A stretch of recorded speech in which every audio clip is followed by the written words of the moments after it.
샬롬, 여러분 반갑습니다. 오늘 아침 눈 뜨자마자 변기에 앉아서 가장 먼저 무엇을 하셨나요? 아마 다들 좀비처럼 스마트폰을 쥐고 인스타그램이나 유튜브 피드를 멍하니 쓸어내리셨을 겁니다. 그 사각형 화면 속을 보면 나 빼고 다 오마카세 먹고, 남들이 영끌에서 산 코인은 밤새 떡상하고, 옆집 아이는 벌써 영어 유치원에서 솔라솔라 한답니다. 그거 보면서 변기 위에서 명치 끝이 콱 막히고 불안감이 스멀스멀 피어오르죠. 아, 나만 벼락거지 되는 거 아니야?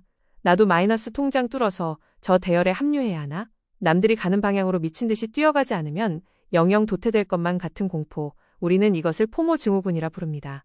하지만 잠시 화면을 끄고 스스로에게 물어보십시오. 지금 내가 가고자 하는 그 길이 진짜 내 영혼이 원해서 걷는 길입니까?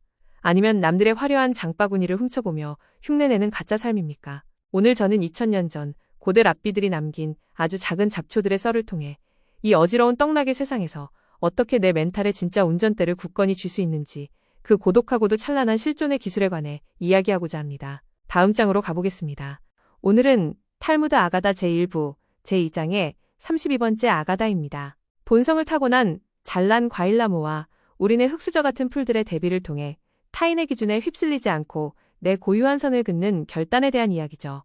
본문 읽어드립니다. 신께서 과일나무들에게 각기 종류대로 자라라 고 명하셨을 때 직접적인 명령을 받지 않은 잡초와 풀들은 생각했습니다. 독립적으로 뚝 떨어져 자라는 나무들에게도 저런 엄격한 기준이 있다면 이리저리 뒤엉켜 자라기 쉬운 우리 풀들에게는 스스로 고유성을 지키는 일이 얼마나 더 중요할까. 풀들은 스스로 논리를 세워 결단했고 각자의 고유한 종류대로 싹을 틔웠습니다. 거대한 카오스 속에서 스스로 질서를 세운 풀들을 보며 천사 메타트론은 경이로움에 찬탄했습니다. 기가 막히죠? 금수저 나무들은 조물주에게 사과 맺어라, 배 맺어라, VIP 맞춤형 멘토링을 받았는데 바닥에 찌질한 풀들은 아무런 구체적 지시도 못 받았습니다. 요즘으로 치면 신입사원 들어왔는데 사수도 없고 인수인계 매뉴얼도 없이 냅다 험한 현장에 던져진 꼴입니다. 하지만 이 풀들은 아씨, 세상이 날 버렸어 하며 징징대고 엉켜서 뭉개지는 타락을 선택하지 않았습니다. 냉철하게 짱구를 굴려서 아무도 보지 않는 어둠 속에서 스스로의 한계선을 긋고 고유한 싹을 틔워낸 겁니다. 신의 강제적 지시나 통제가 없어도 스스로 룰을 세우는 이 피눈물, 나는 잡초들의 결단, 참으로 은혜롭고 위대하지 않습니까? 여기서 날아가는 뼈 때리는 팩트 폭행 문장은 이겁니다. 본래 안 섞이는 나무도 법도가 있는데 쉽게 엉키는 우리 풀들에게는 고유성을 지키는 게 얼마나 더 절박하겠는가. 생각해 보십시오. 나무는 뼈대가 굵고 높아서 그냥 가만히 숨만 쉬어도 다른 나무와 안 섞입니다. 강남의 꼬마 빌딩 물려받은 금수저들이 굳이 애쓰지 않아도 우아하고 독립적으로 사는 거랑 똑같죠. 반면 풀들은 뭡니까? 매일 아침 출근길 9호선 급행열차에서 남의 롱패딩 지퍼에 뺨 맞고 살을 부대끼며 뒤엉켜 출근하는 우리네 짠내, 나는 운명 아닙니까? 바람 한 번 불면, 즉 요즘 이게 대세래, 이거 안 사면 바보래 하는 소문 한 번 돌면 줏대 없이 우르르 휩쓸려서 어디가 내 멘탈이고 어디가 남의 욕망인지 족보도 없이 카오스가 되어버립니다.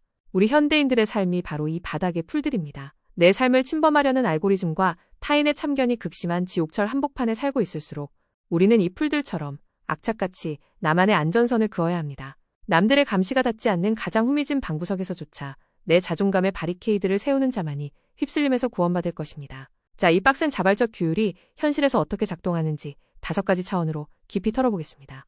지금부터 우리는 풀들이 보여준 이 자발적 경계 수호의 지혜를 손에 쥐고 현대사회의 피 튀기는 5가지 현장으로 딥다이브 할 것입니다. 첫째, 개인 내면의 영역에서는 무수한 디지털 자극 속에서 어떻게 내 멘탈을 사수할 것인지 다룹니다. 둘째, 가족과 가정의 영역에서는 명절마다 멱살 잡게 만드는 끊임없는 비교 지옥을 끊어내는 법을 논합니다. 셋째, 경제와 기업의 영역에서는 탐욕과 공포가 미쳐 날뛰는 시장에서 안 물리고 버티는 길을 파헤칩니다.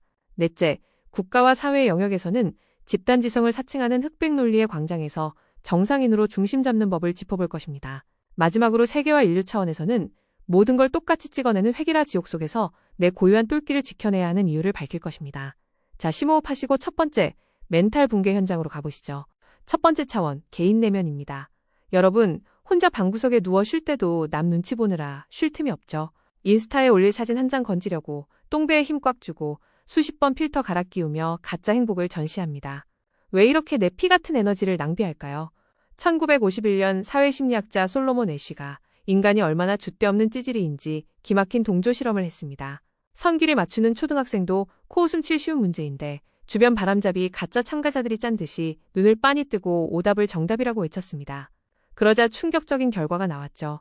무려 75%의 참가자가 집단에서 소외될까봐 쫄아서 눈앞에 명백한 진실을 버리고 다수의 오답에 그냥 묻어가 버렸습니다. 부장님이 회식에서 나는 짜장, 다들 통일하지? 할 때 저는 잡채밥이요. 하고 외칠 수 없는 우리의 처참한 75% 굴복률입니다. 애쉬의 이 차가운 수치는 우리가 가만히 내버려두면 타인의 헛소리에 뒤엉켜 내 고유한 판단력을 반납하는 연약한 미물임을 증명합니다. 이 무서운 눈치게임의 늪에서 벗어나는 유일한 길은 풀들처럼 자발적으로 멘탈에 바리케이드를 치는 겁니다. 남들이 오답의 파도를 타든 말든 타인의 시선을 정중히 차단하고 내 영혼의 고유한 싹을 트우십시오. 신께서 주신 주체성을 수호하는 것, 그것이 가장 거룩한 실존의 시작입니다. 두 번째, 가장 내밀하고 따뜻해야 할 영토, 바로 가족과 가정입니다. 다들 퇴근하고 집에 오면 지친 몸 누이며 위로받고 싶잖아요? 근데 현실은 등짝 스매싱과 함께 이런 소리 듣습니다. 옆집 영수는 이번에 의대 갔다더라. 옆동 철이 아빠는 이번에 승진해서 40평 아파트로 이사했다는데? 넌 도대체 뭐하니? 왜 우리는 사랑하는 가족 얼굴에 대고 끊임없이 남의 잣대를 들이대며 칼춤을 출까요? 심리학자 리언 페스팅거는 이 지독한 본능을 사회비교 이론으로 정립했습니다. 인간은 남과 비교해서 자기 랭킹을 매겨야 안심하는 병에 걸렸다는 거죠. 후속 연구를 보면 현대인들은 놀랍게도 자아인식의 70% 이상을 나보다 잘 나가는 사람 훔쳐보는 상향 비교에 갈아넣고 있습니다. 내 아이가 지금 콧물 닦으며 해맑게 웃어주는 눈앞의 기적은 안 보고 SNS 속 상위 1% 영재의 피드를 뚫어지게 보며 끝없는 불행을 자가 복제하고 있는 겁니다. 탈무드 속 풀들을 보십시오. 걔네들은 옆에 거대한 사과나무가 있다고 아, 나도 영양제 맞고 사과 맺을 거야. 라며 억지로 까치발 들다 가랑이 찢어지지 않았습니다. 그들은 자신이 흙수저 풀이라는 걸 담담히 수용하고 풀꽃만의 법칙에 복종했습니다. 여러분, 옆집의 화려한 과일나무 훔쳐보기를 지금 당장 멈추십시오. 대신 비바람을 견디며 버텨낸 우리 가족만의 짠하지만 위대한 서사에 눈을 맞추세요. 타인의 잣대를 부수고 우리 집만의 고유한 이름표를 달아줄 때 가정은 비로소 구원의 성전이 됩니다. 아멘. 세 번째, 피바람이 부는 경제와 자산시장입니다. 이곳은 탐욕과 공포가 미쳐 날뛰는 콜로세움이죠. 어느 회사 김대리가 코인으로 50억 벌어 파이어족 됐대.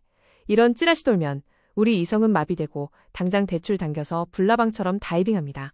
노벨 경제학상 수상자 로버트 슐러 교수는 비이성적 과열에서 이 미친 맹목적인 군집 행동을 적나라하게 고발했습니다. 2000년대 초반 닷컴 버블 때 매출 1원도 안 나오는 깡통 인터넷 회사들의 주가 수익 비율이 역사상 전무후무하게 40배를 초과해서 미친 듯이 치솟았습니다. 옆집 철수 엄마도 영끌했으니 나도 가즈아 하다가 결과가 어찌 됐습니까? 역사의 길이 남을 잔혹한 계좌 농내장과 깡통차는 파멸뿐이었습니다. 이 광기 속에서 안 물리고 살아남은 현명한 고수들의 비결이 뭡니까? 탈무드의 풀들처럼 철저히 주제 파악을 하고 본질을 지킨 겁니다.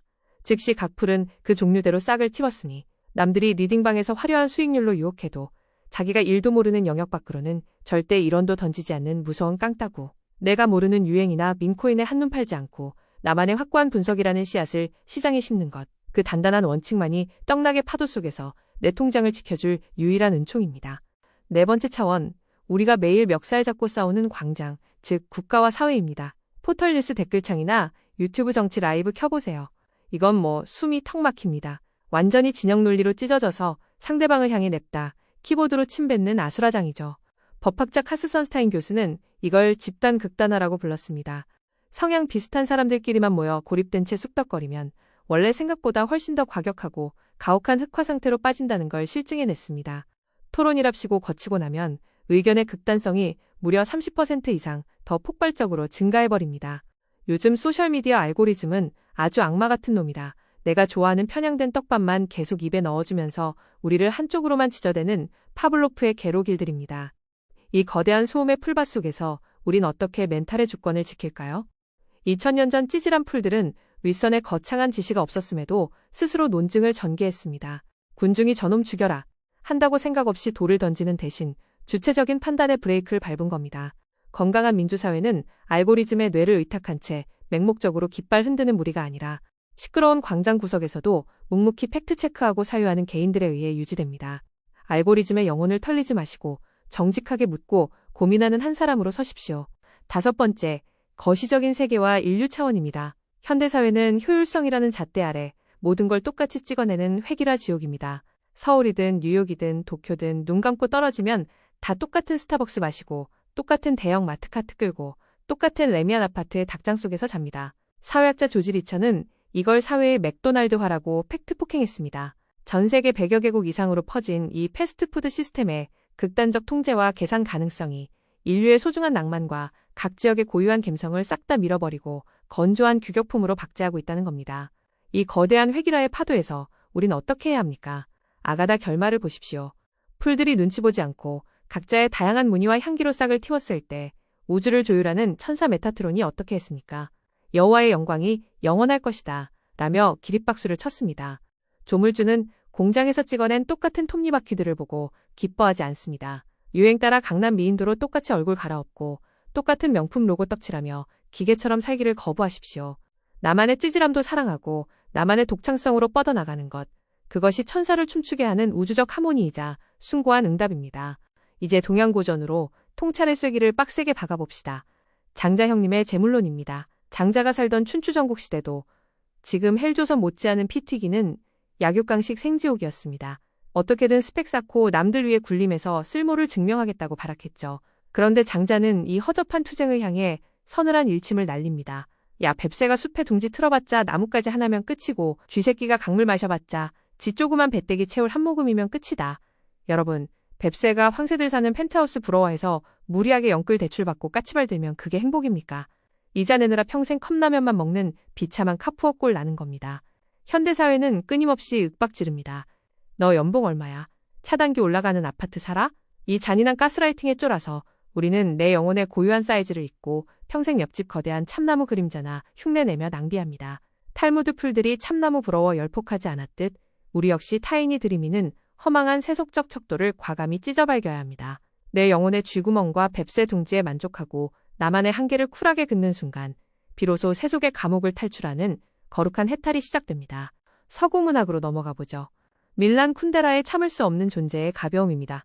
1968년 프라하의 봄이라는 억가전은 소용돌이 속 토마시 이야기입니다. 이 양반 원래 잘나가는 외과의사로 이 여자 저 여자 만나며 깃털처럼 꿀 빠는 가벼운 인생을 살려 했습니다. 근데 소련군이 탱크 몰고 들어와 윽박지르죠. 입 다물고 얌전히 체제에 협조하면 의사 꿀통 계속 빨게 해줄게. 세상이 그에게 달콤한 타하반을 던진 겁니다. 하지만 토마시는 어떻게 했습니까? 대세에 휩쓸려 내면의 정직함을 팔아먹는 영혼의 타락을 견딜 수 없었습니다. 그는 화려한 참나무의 삶인 의사가운을 과감히 쓰레기통에 처박고 자발적으로 창문 닦기와 시골 트랙터 운전사라는 생고생 흑수저 라이프를 선택합니다. 남들이 보기엔 떡락한 인생 같지만 그는 세상이 강요한 룰을 거부하고 오직 자기 내면의 정직함이라는 한계선을 지켜낸 겁니다. 우리는 허구한 날 삶이 고달파서 대세에 휩쓸려 산다고 핑계댑니다. 하지만 진짜 자유란 거센 강물 속에서 튜브 타고 둥둥 떠다니는 가벼움이 아닙니다. 미친 듯 휘몰아치는 물살 속에서도 입 꽉 물고 내 영혼의 닷을 묵묵히 내리는 무거운 책임감. 그 고독한 결단 속에서만 우리 실존은 존엄의 광채를 뿜어냅니다. 할렐루야. 오늘 우리는 2000년 전 풀들이 던진 자발적 경계 수호라는 화두를 들고 거대한 지적 여행을 마쳤습니다. 오늘 얻은 찬란한 팩트 요약 들어갑니다. 솔로몬 애쉬가 밝힌 인간의 75% 동조율 호구 인증부터 하루 70%를 상향 비교에 갈아넣는 가족 파괴 본능, PER 40배 버블에 다이빙하는 개미들의 광기, 알고리즘에 갇혀 30% 이상 더 흑화하는 집단 극단화, 그리고 전 세계 100여 개국을 맥도날드화시킨 공장형 획일화까지 빡세게 짚어봤습니다. 사랑하는 여러분, 이 거지같이 어지러운 세상을 내 힘으로 고쳐 쓰겠다는 오만방자한 갓병은 쓰레기통에 버리십시오. 거대한 카오스는 우리가 어찌할 수 없는 영역입니다. 하지만 짓밟히는 흙바닥 속에서 내 싹에 어떤 무늬를 그리고 어떤 이름표를 붙여 버틸지는 온전히 나의 선택입니다. 도덕교과서 같은 뻔한 소리 대신 준엄한 질문 하나 날리고 마이크 내려놓겠습니다. 남들 미친 듯 뛰어간다고 무지성으로 영끌해서 뒤엉켜 달리지 마십시오. 인생 마지막 순간에 진짜 억울하고 무서운 건 남들보다 평수 좁은 집에 사는 게 아닙니다. 내가 도대체 어떤 종류의 씨앗인지도 모른 채 평생 타인의 욕망이라는 밥만 죽어라 일구다가 남의 인생 배경화면으로 쓸쓸하게 쓰이고 퇴장하는 것입니다. 오늘 밤 오직 여러분 자신만의 고유한 싹을 트우기 위해 스마트폰 끄고 침묵 속에서 나만의 경계선을 단단히 그어보시길 바랍니다. 신이 허락하신 여러분의 숭고한 실존을 열렬히 응원합니다. 샬롬, 대단히 감사합니다.